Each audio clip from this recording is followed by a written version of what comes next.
Hello, my wonderful, beautiful friends, guys. Welcome back to r/IDontWorkHereLady, where Karens mistake regular Joe Schmo customers as employees. And in today's episode, man, oh man, guys, an aggressive Karen assaults an army veteran who suffers from PTSD, and she gets taught a lesson she'll never forget. I hope you enjoyed today's stories. Hit subscribe if you haven't. And as always, you can send or link your post to this email right here, guys. Let's dive in.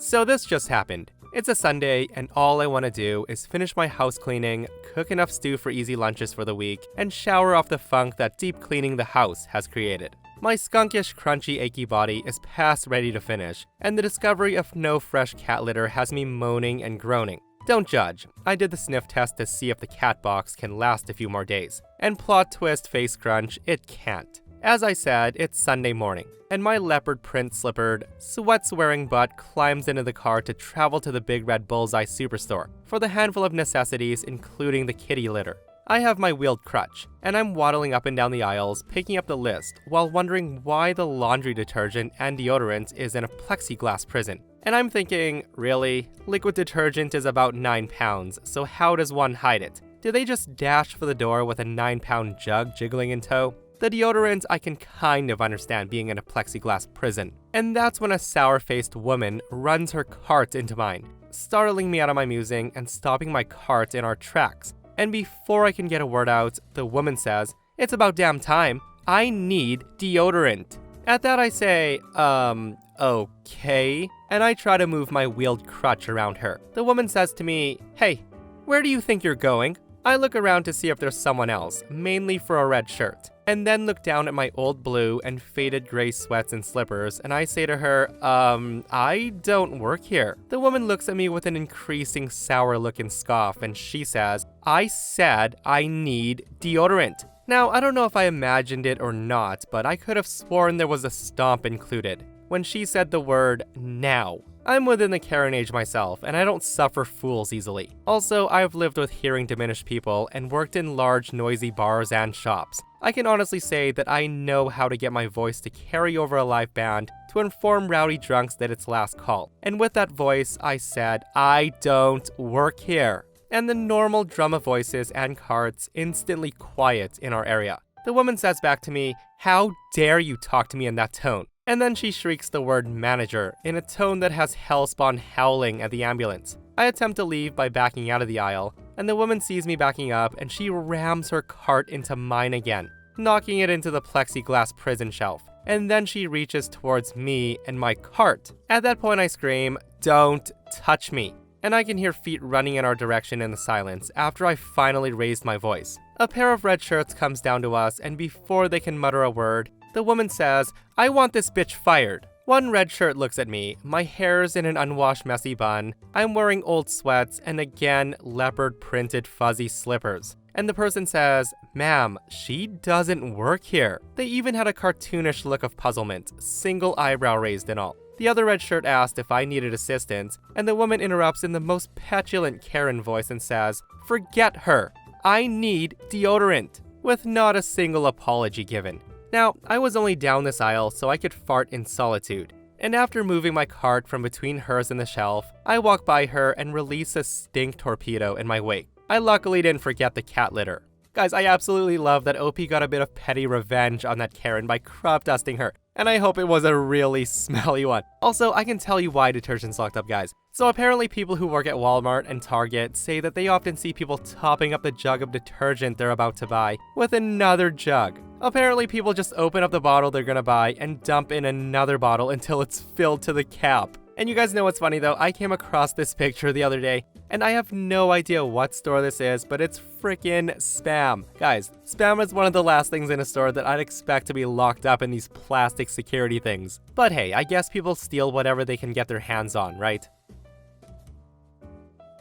I live in Germany and work in an electronics shop. The shop is inside a mall with some supermarkets. On this day, I was quickly grabbing something to eat on my break in a supermarket called Aldi. And while I was in an aisle, an old lady who's maybe around 70 years old asked if I could give her a box that was at the very top of the shelf. Now, I'm a very kind soul, and I tried to get the box, but I stand at about 5 foot tall, so I'm very small, and even I couldn't reach it. I even jumped a bit, but I still couldn't get the box. I told her I can't reach it and that she should ask someone else, and slowly walked away while looking at my phone. At that point, the lady yelled, excuse me? That's it? You don't want to help me? Should I be calling the manager? Well, the lady didn't notice that I don't work in the Aldi, and had something else as a work outfit than the workers in the Aldi. The Aldi work fit is mostly light blue, but mine is navy blue and dark blue with an orange star on the right chest. Now, one fact that the woman didn't know is that I'm a daily customer, and the manager knows and likes me a lot. So I did like the lady told me, and I brought her the manager. But I told him beforehand that the lady's rude and she's mad. The manager listened to her side of the story while she was lying that I cursed at her, was working while on my phone, and that I don't care about customers' wishes.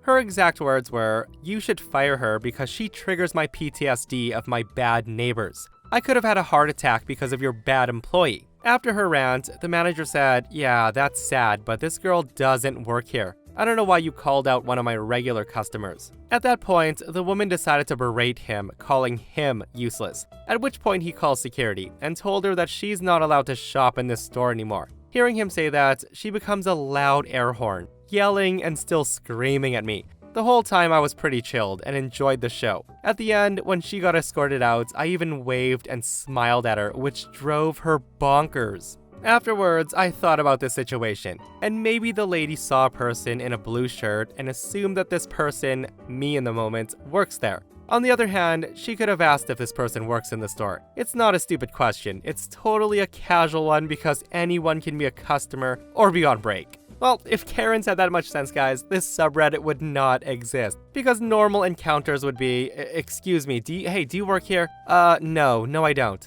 Okay, I'll just go find someone else. So thank goodness for entitled Karens, right? Because I can't get enough of these stories. Alright, so I witnessed some stupid stuff while sitting and waiting for my meds at the pharmacy a few days ago.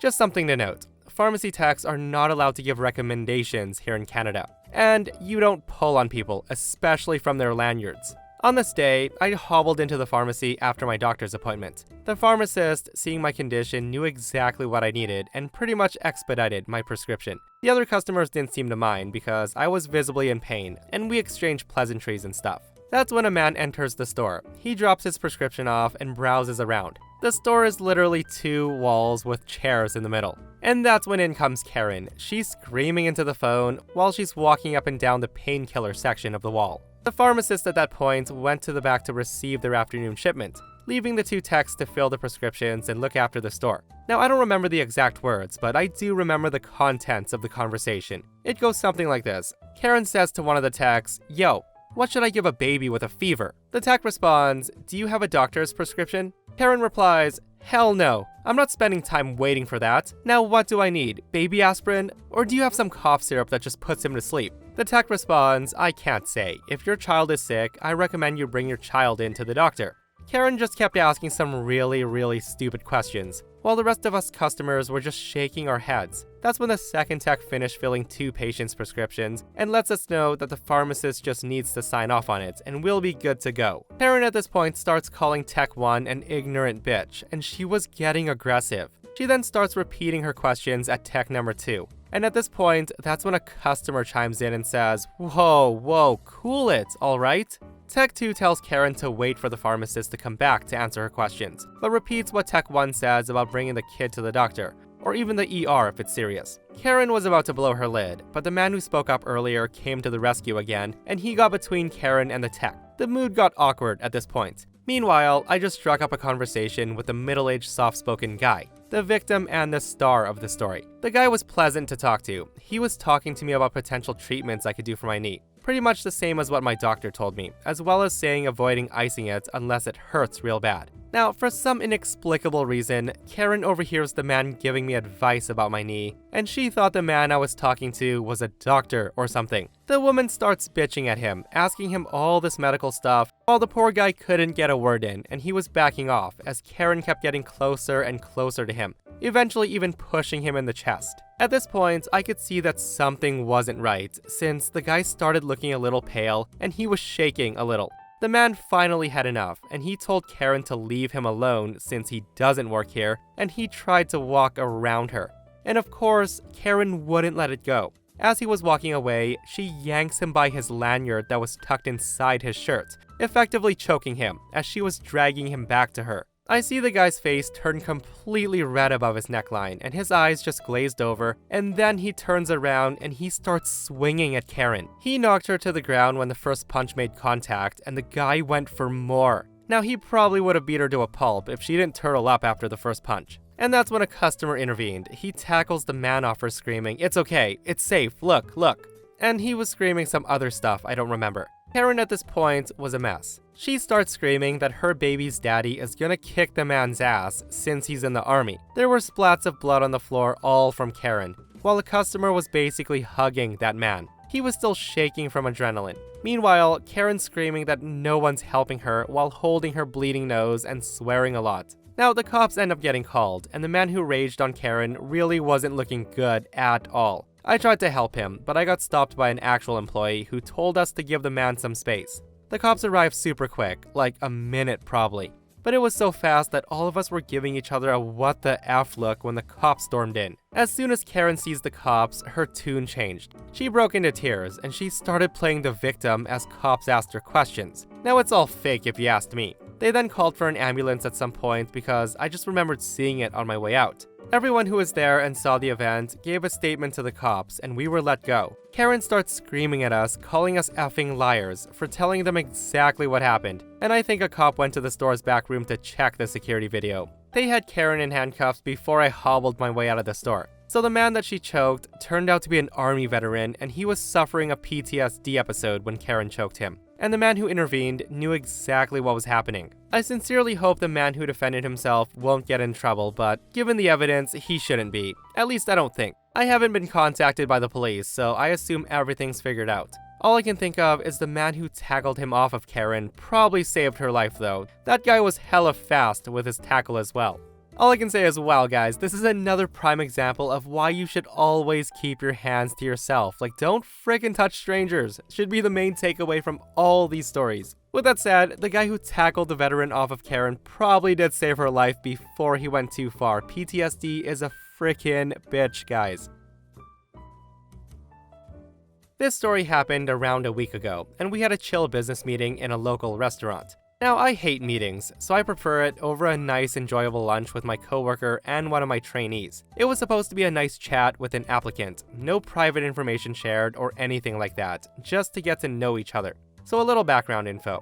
I work for a small local game developer, and I've been on the lookout for a front desk person to help me out with some stuff. I work as a senior PR manager. I'm 28 years old, while my coworker, 58 years old, is my so-called junior PR manager. We switched positions because he's somehow a stone-cold numbers maniac, while I'm more into marketing strategies and into gaming as well. I have more to offer while he's my strong, experienced backup, and we laugh about it. We basically get paid the same amount, but in all serious situations, I give the calls. Back to the story. I've already spent a few interviews with some candidates, and I thought this one was gonna go easy as well, since none poked my interest. My coworker and trainee already arrived, and they sat in the back of the restaurant while I still had time to grab a smoke outside. Since it was a business meeting, I was wearing my black jeans and a white shirt, while the staff of the restaurant wears black jeans and a green polo shirt with the restaurant's logo on it. So the idea of getting mistaken for a staff never hit my mind. After I finished my smoke, an elderly couple came by, and since I was raised to be a good person, I hold the door open for them. I got a nice little thanks and a chat about the weather. A little chat that took like 20 seconds, but then it hit me. Now, the popularity of Karens in Germany wasn't that high though, so it was only an internet myth to laugh about for me. But finally, in 2022, I encountered my first Karen. A woman comes up and says, "Hey, boy, hold the door." And I say, "Wait, what?" Karen says, "I said, hold the damn door. Can't you hear? I have an important meeting in here." Now, it took me a few seconds to realize what's happening.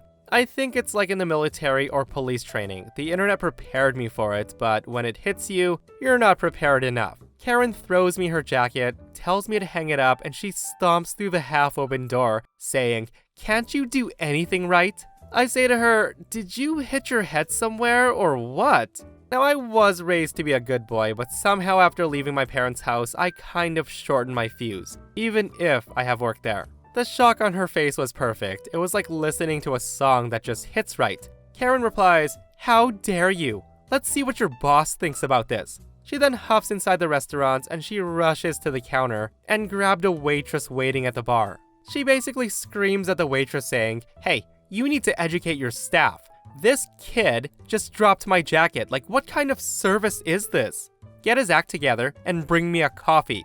At this point, the waitress was stunned, and I couldn't blame her. I gestured to her to be calm behind Karen's back, and then smiled at her so she can relax a bit.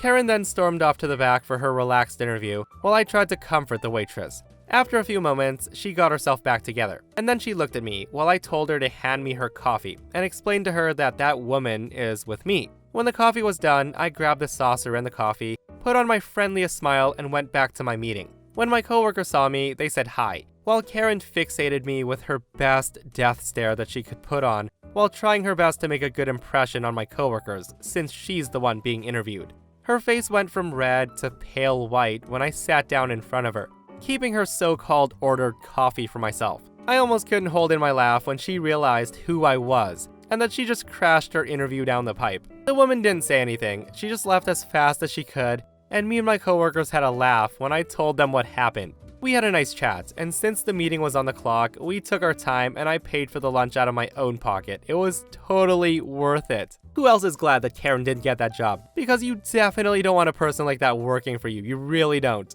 Like, it amazes me that people think it's okay to act like this. And in what world does Karen live in that she believes she can just throw her jacket at people and demand they hang it up? Like, this woman seems to think her life is a movie.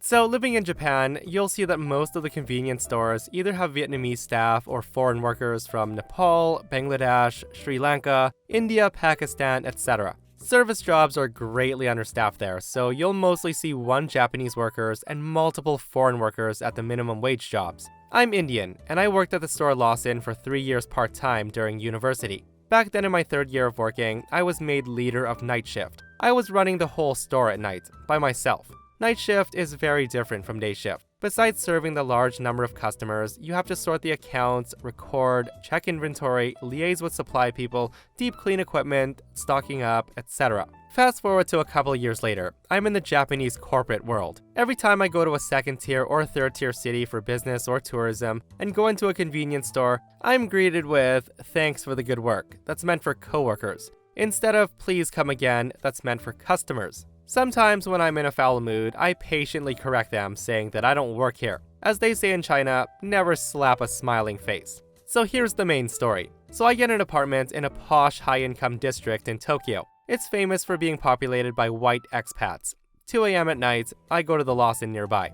7-Eleven was a bit nearer, but I'm partial to Lawson. It was a big store, full of irritated drunk salarymen and rich brats. The only employee there, Japanese, is confused. He's panicking and overworked. The supply truck guy is yelling, salarymen are yelling, and it's mayhem in there. At this point, the employee eyes me and he yells, "Hey, it took you so long. Come and help me a bit." I almost lost my temper too, but then I smiled and thought, okay, let's do this. Tomorrow's Saturday anyways. I first met up with the annoyed supply guys. They have to bring their trucks to every store in Tokyo, so staying at one store for more than a couple of minutes would disrupt the whole schedule. I had the supply checked, dialed in the records, stamped, and finished the procedure. Next, I called a taxi for the passed out people and escorted them to a safer place. I then took up the register, and in the next 10 minutes, all the customers were served and the store was empty. The employee gave a huge sigh of relief.